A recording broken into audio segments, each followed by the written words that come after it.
Hey gang, I'm back with more Pub Battles content. I've got the new Brigade Pub Battles here, and as you can see in these pictures I've taken, it looks super cool, but there's a lot more pieces. So my big question is going to be, is it worth all the trouble? Now for many it is. The extra Brigade level detail is so cool. But I like the quick play, so maybe not, but I'll try. And Antietam's a small battle to start with. Now when it comes, when it becomes available, I'll get the Gettysburg Brigade skill too, just because it looks so cool. And they really do look cool. Now for the first playthrough, I won't be able to be in the picture like this because I gotta pretty much zoom in on the map if you can see what's going on. So let's go down and see how she plays. There, much better. Apologies. Editing issue that would require me to toss out hours of work to get back to the full map. After the first turn, the Union will be mostly on the map. Now when you're playing, of course, your opponent can't see the labels and fog of war is in full effect. However, when I'm playing solo, that's not a problem because I can just play as if the various commanders didn't know what the enemy had. What is a problem for me playing solo is I need to see the labels so I can keep track of who's where and what's going on. So when I play with the labels up. Boom! Now we have all the labels showing. The headquarters are placed on the map. The die is set to turn 1. The new 4.0 rules are also out. User feedback has been used to modify the presentation of the rules. They're much clearer and easier to read now.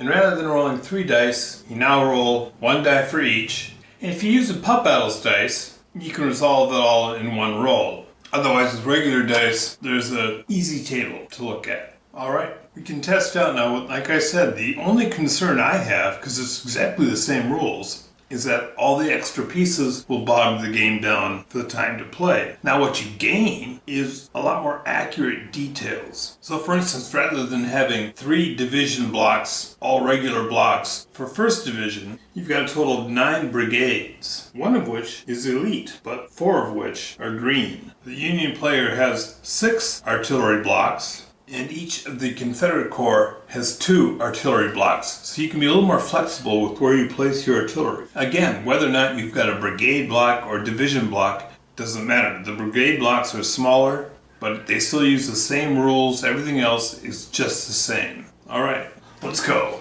And the morning begins with some of Longstreet's artillery firing on some Union troops. With no effect. Hooker's men hit the Confederate left as the plentiful Union artillery takes up its positions. Jackson's artillery fires at the nearest Union artillery, breaking them up. Sumner's Corps advances forward. Mansfield's Corps lines up with Sumner's Corps. Pleasanton takes a small group of Union cavalry across the Antietam, while on the left his cavalry artillery open up on Longstreet's artillery, silencing it. And over here at the north end, Hooker's troops clash with Jackson's. The green Union troops of Anderson's brigade fall like leaves. Hoffman's brigade moves forward. D.H. Hill's men hold the Confederate line as Doubleday's troops are sent reeling back. Elements of Ricketts' division strike the artillery on the hill. Doubleday's men grab a foothold on the hill as the Confederates pull back their precious, threatened artillery. As mid-morning draws near, what will be the Southern response? He orders D.H. Hill to retake the hill. His men leap forward.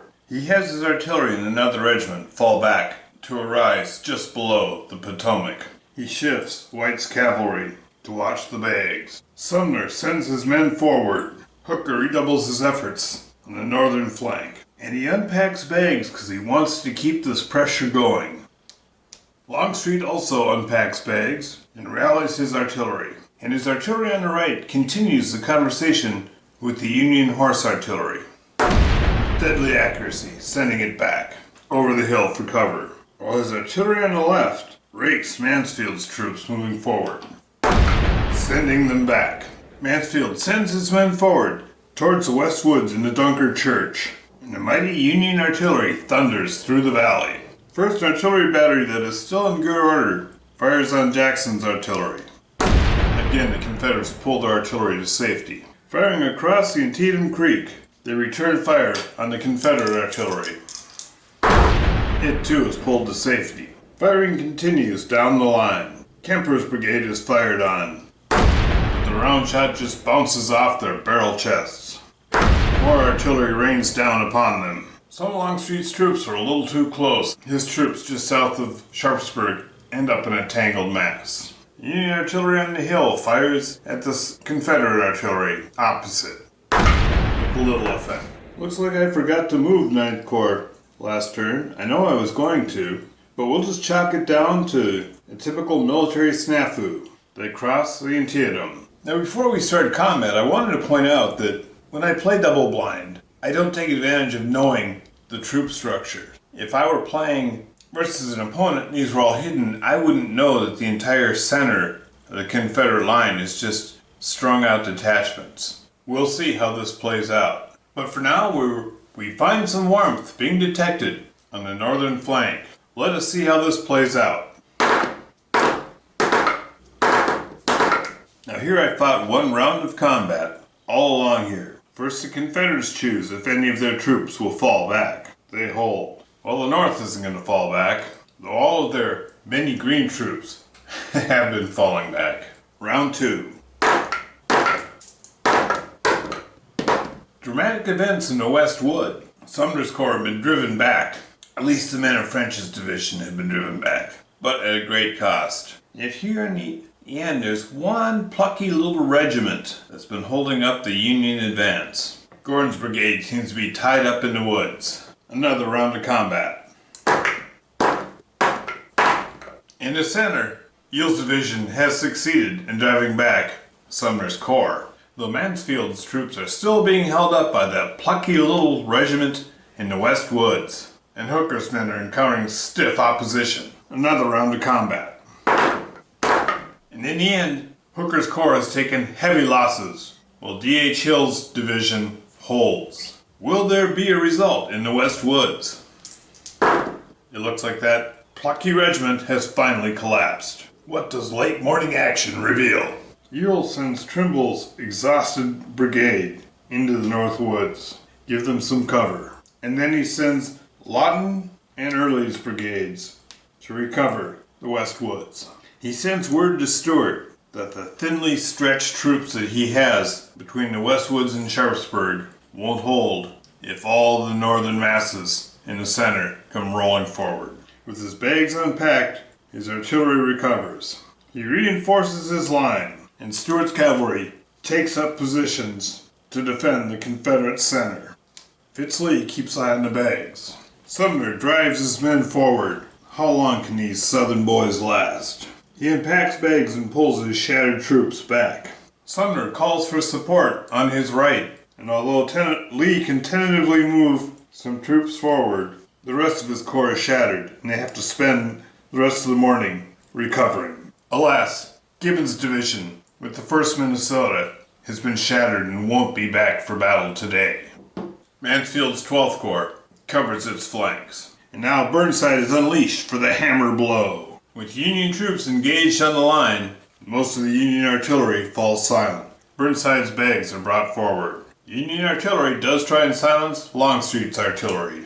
They are successful. Seeing it's quiet in the south, and Lee asking for any support to be sent north, Longstreet shifts some troops to the north. But most of his efforts are spent untangling the troops. Porter's corps cautiously advances forward. Whoops, I'm a little screwed up here. This is Humphrey's division, and they don't show up till tomorrow. I thought Porter's corps felt a bit huge. Now you'll notice I've got the Union cavalry split up, and Pleasanton is up here. So while this cavalry is down here, it really can't do anything because it can't attack anywhere. And now late morning, there's a whole load of combat along the line.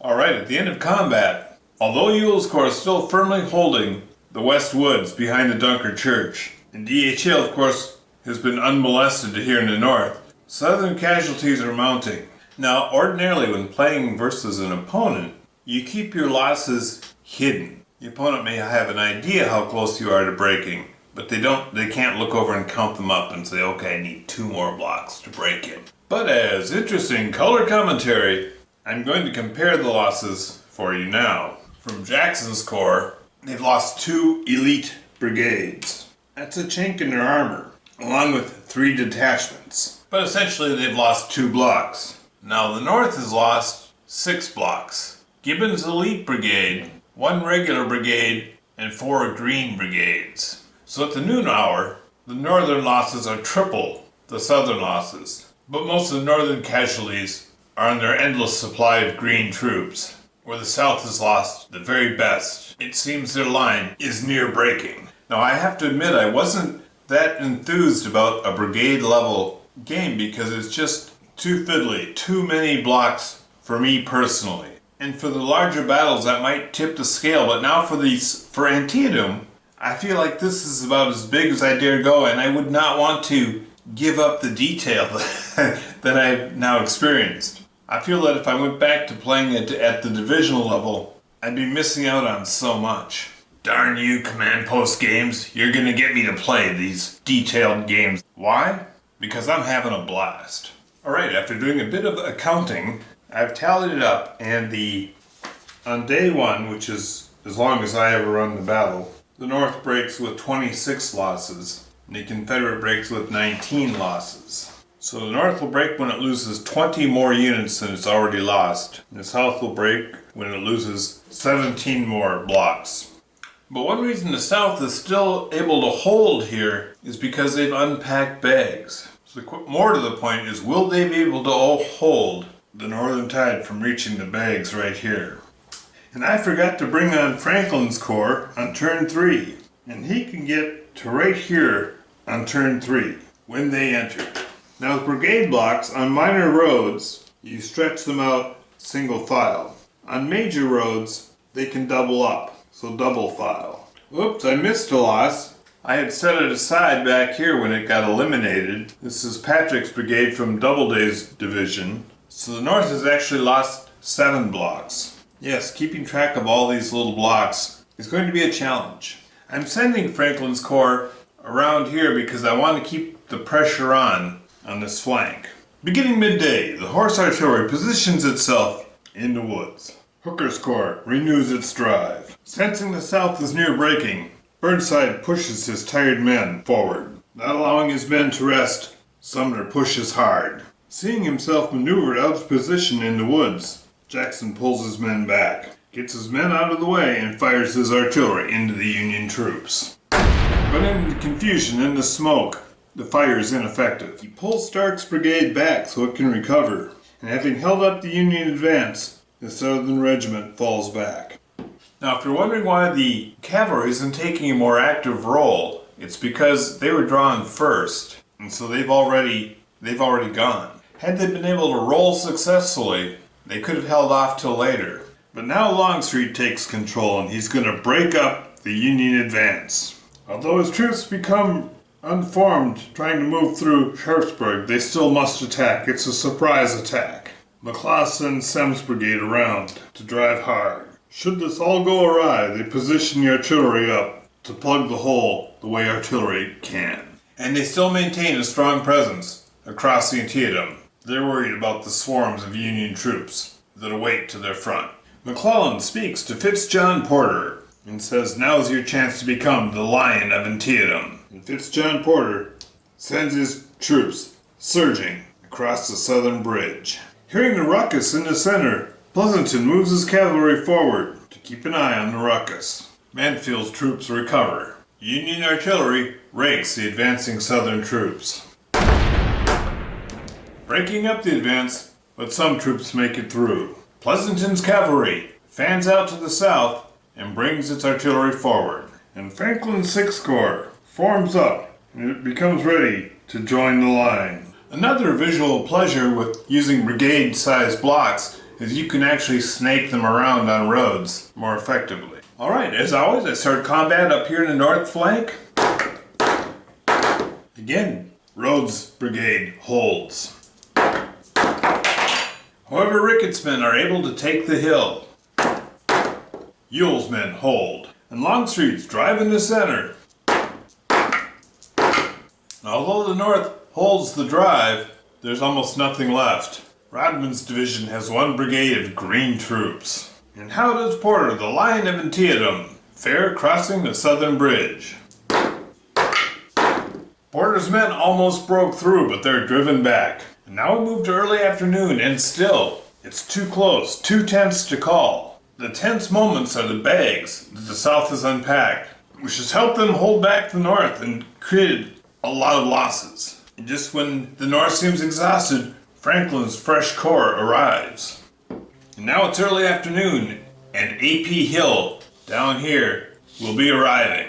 Ricketts' exhausted men again surge forward. The Union artillery continues to harass the center. Again, Longstreet's troops are thrown into confusion, and Hooker sends his troops forward one more time. As Franklin's corps gets ready to fill in the gap, Mansfield reorganizes his corps. Get ready, boys. And then the Union cavalry, showing ahistorical initiative, charges through a gap in the Confederate lines. And they contact the bags. But it doesn't count as the bags captured while there's still a Confederate unit holding. And the Union horse artillery opens up on the Confederate artillery. It seems to have recovered on the hill. Back they go. Porter renews his drive. Burnside drives forward. Now if I was playing super gamey, I could have sent one of these in here to flank these guys, but these are separate corps and would not necessarily, they're not Confederates under Lee, would not necessarily have even been interested in giving glory to someone else. So Burnside's focusing on his drive in the center. And he attacks like that, and that is resolved like that. They two separate battles. And he keeps his flank troops guarding his flanks. And now the entire Northern Army has been drawn. And in one of those rare happenstances, none of these Southern shits were drawn until the very end. And this is ideal because now the South can choose exactly how it's going to fight these battles. Which battle will it fight? First up is the cavalry. Southern cavalry. They do attack the flanks, driving a wedge between the Union troops. Robertson guards the bags. And then Longstreet moves Evans forward up the peninsula here, guarding both bridges. Walker flank attacks. Kershaw's elite brigade moves to save the bags. Whiting's brigade charges these cavalry in the rear. Longstreet unpacks bags in the swale here, and Hood's Texans recover. These two brigades fall back to safety, and now Jackson's corps. Stark's brigade recovers. His cavalry brigade flank attacks Ricketts' men. Now the South gets to decide the order of battle resolution, so they'll resolve that first and try to get them out of there so this is no longer a flank attack. That's their plan. Garland's brigade falls back. Rhodes' brigade escapes a certain death, and Jackson's artillery rakes the Union on the hill, scattering them. And now we resolve afternoon combat. As I said, the flank attack first. The flank attack is foiled. Now we start at the north to go down the line.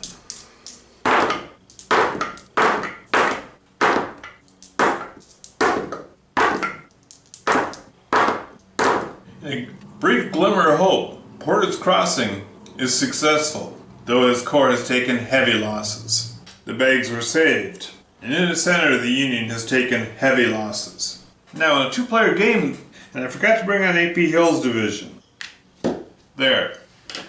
And now I can tell you the North doesn't have a chance. They lose 2 more blocks and they break. The South can lose close to 10 more blocks. Early afternoon, the North calls out the attack and falls back.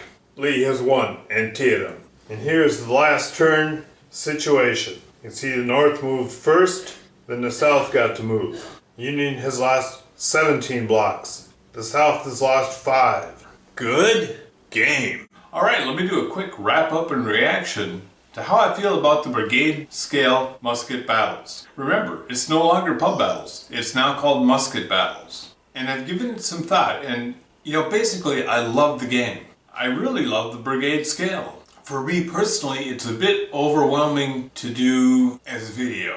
Now Antietam's not too bad. I can do this in one shot. But when you get to games like Gettysburg and Waterloo, I generally like to play pretty quickly. Boom, boom, boom. Boom, simple. We're done. But the brigade scale rewards a deeper look into things. It takes longer to resolve all the many combats. And that's really it. It takes about as much time to move. The smaller blocks are a little trickier to move with my big fingers. But, you know, it's neither here nor there. It's not going to dissuade me from playing the game. What really takes longer, of course, is all the extra combat. You've got 2 to 3 times as much combat to do, so it takes 2 to 3 times longer, and it adds to the length of the game, and that is something that was a concern from the very beginning with going to brigade scale, because pub battles is quick play, which is why they still offer the divisional level blocks. Now when it comes to Gettysburg, I want to get the brigade blocks. I want to set up the brigade game. I don't know how long I'm going to want to play the brigade game. On day 1, when there's very few troops on the field, that'll be a good time.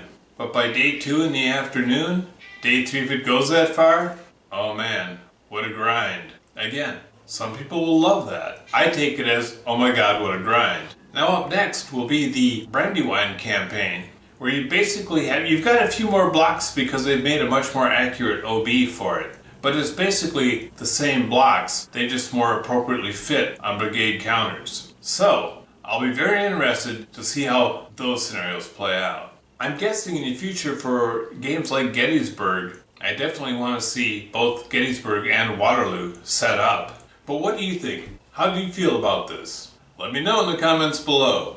Thank you. And please, as always, like and subscribe.